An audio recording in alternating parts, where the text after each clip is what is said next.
mammoth. The mammoth was their target, and they succeeded in wiping out the mammoths from Eurasia. And some of them, when they wiped them out, had to continue ever eastward into what became the Western Hemisphere, the New World. And what did they do? They wiped out the Proboscideans in the New World too. This is not from climate change or anything like that. That's BS. It's human beings, you and me, our predecessors, who wiped them off the face of the earth. And why did we do this? Because they were the focus of our religion. And every once in a while, our religion dictated that you kill a Proboscidean to celebrate, well, the body became the focus of the religion. I mean, our churches now, think about this for a minute. Our churches, when you open the doors and you walk down the aisle that goes to the altar, that's like walking down the backbone of a Proboscidean to its head.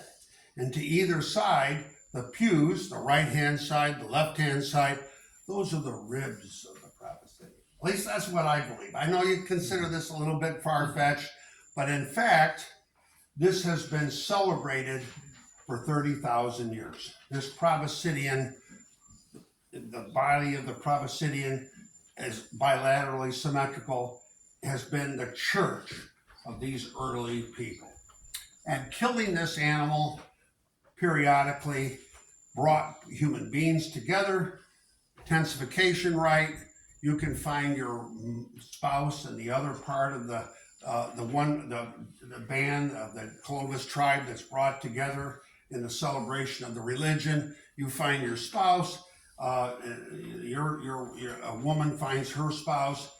You come together. There's a good reason for it. It helps it's beneficial to the survival of the human species periodically to get together, have this re-intensification right, to learn who your kin are, and just it's good for our species and our future of our species. But it's bad for Proboscideans, is what it is, because they don't breed as fast as we do.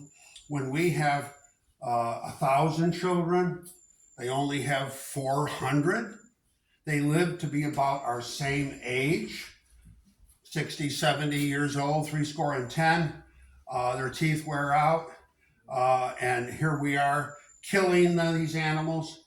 So what happens is, when the population of human beings it achieves parity with a population of Proboscideans living in the same district, Proboscideans only have 6 generations to live.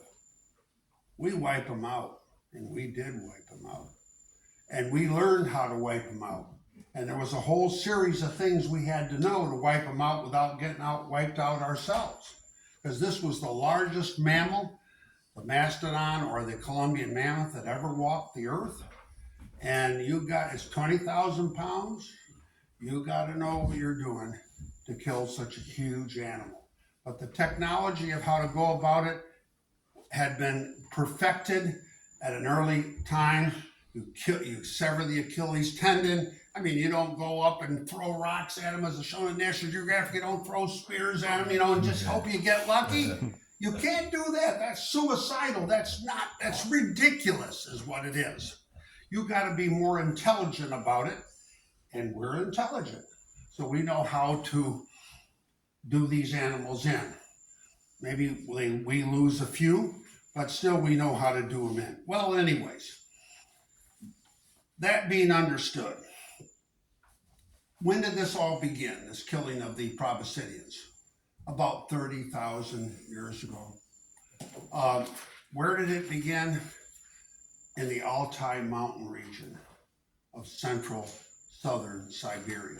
This is where Mongolia, Kazakhstan, and Siberia all meet. Has anyone in this room been to the Altai Mountains? You have. Okay. It's a pretty spectacular region. Yes, it is. There is an archaeological site there known as Malia Sia. It's well dated, 30,000 years old. It's on a little hillock, and they're standing stones. And on the top of those standing stones are representations of mammoths. So that's when the deification, if you will, of the mammoth, the killing of the mammoth began. Even there are petroglyphs and rock shelter sites, pictographs in the Altai mountain regions that show people dancing, holding these staffs, these special staffs. They're shaman, they're dancing. And we dug up one of these staffs with Y sticks at either end at the Hiscock site.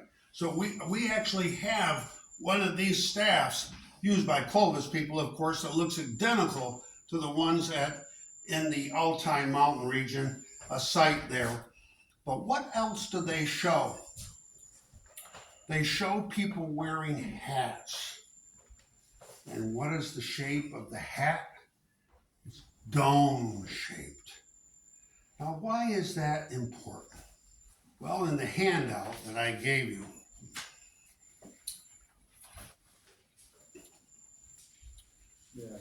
you will see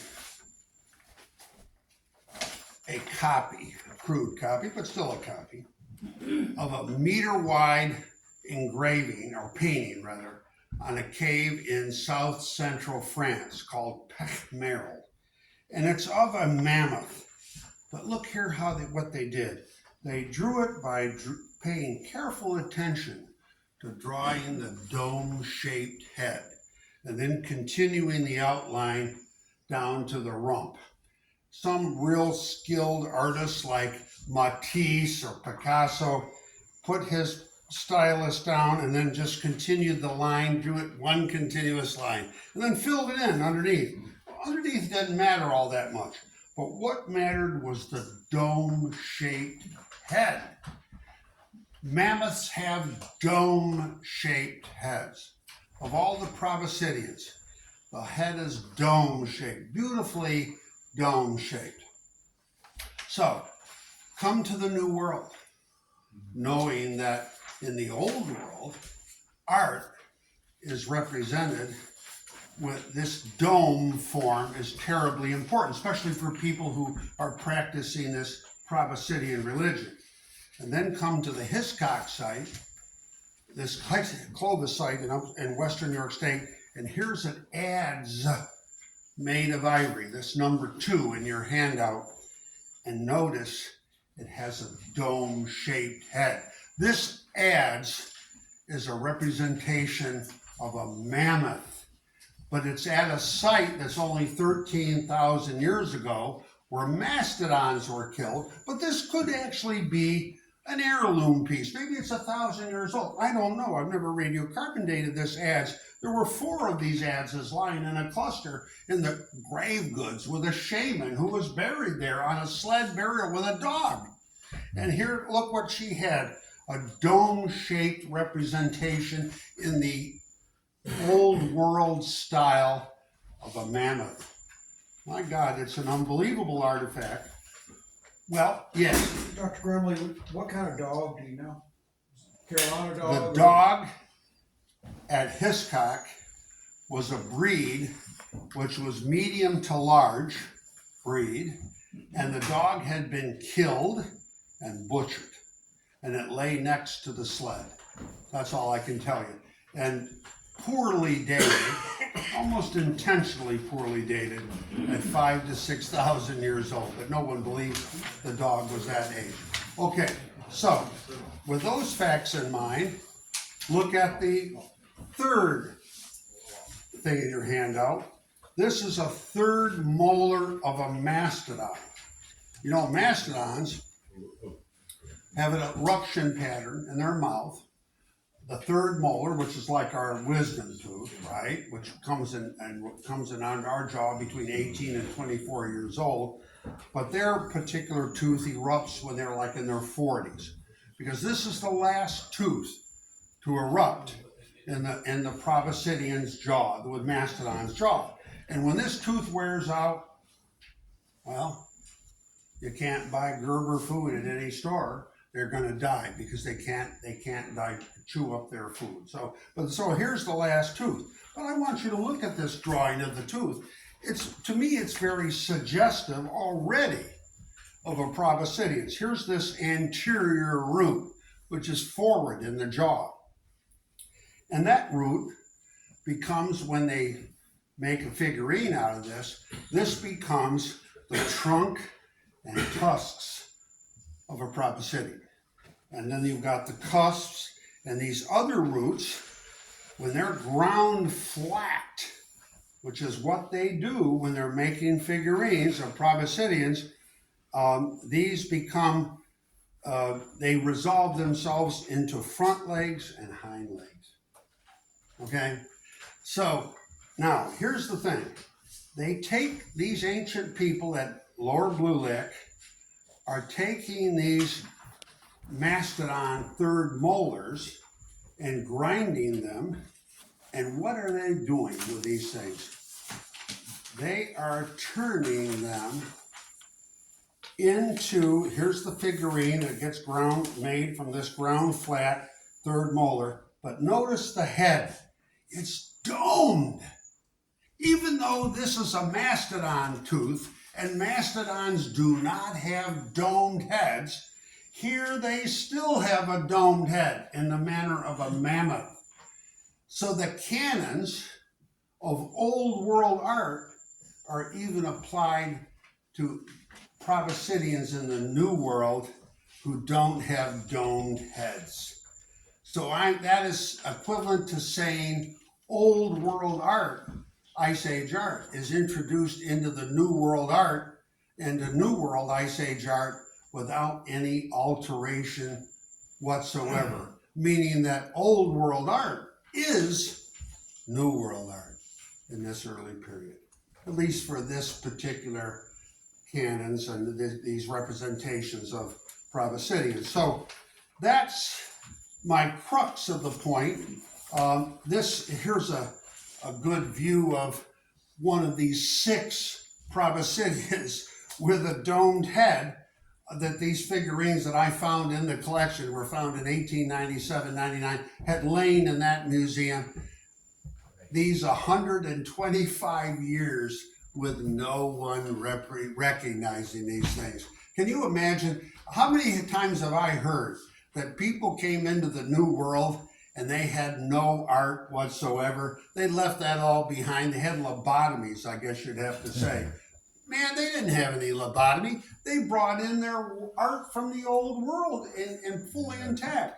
So what I have done is summarized all of this, provisionally, of course, in an article in this particular newsletter, which you all can subscribe to. It doesn't cost a damn thing. It's called Pleistocene Coalition News.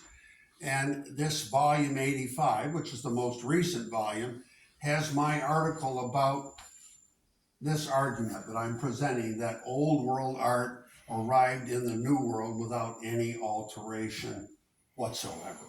And I write frequently for Pleistocene Coalition News. This goes all over the world. There are many thousand subscribers. You can become one. It doesn't cost a cent. Just have to declare you want to receive this electronic journal, if you will.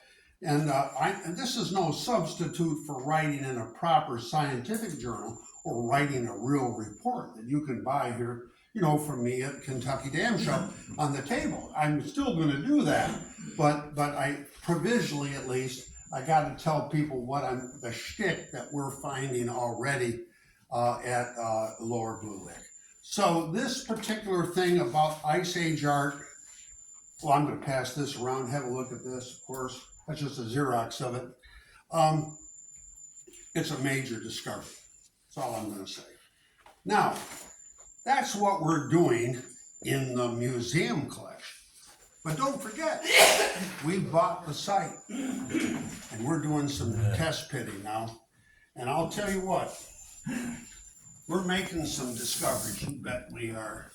We understand now that people, these early people, are living on the bank of a spring run channel that comes down through. The spring run channel is about only this deep. It's got a bedrock bottom, and it's got bedrock on the shore. It's maybe about a meter deep, but the people are living right on the edge of it. 9 months of the year, they could be out there living in the spring run channel because it's frozen. You could live on the ice. The Inuit always do. The Eskimo do. And I mean, it's fine. But for 12 months of the year, you better be out of the spring run channel on the edge of it. And so we're beginning to dig on the edge of it. And by golly, we've hit the cookie jar. And we're finding kilos upon kilos of bone ivory debris from making ivory artifacts, mastodon bone debris from making mastodon bone artifacts. And the proof of it, don't accept my say-so about it. Just look at one of these artifacts we only found maybe 5 days ago. This is fresh out of the ground from the Lower Blue Lick site.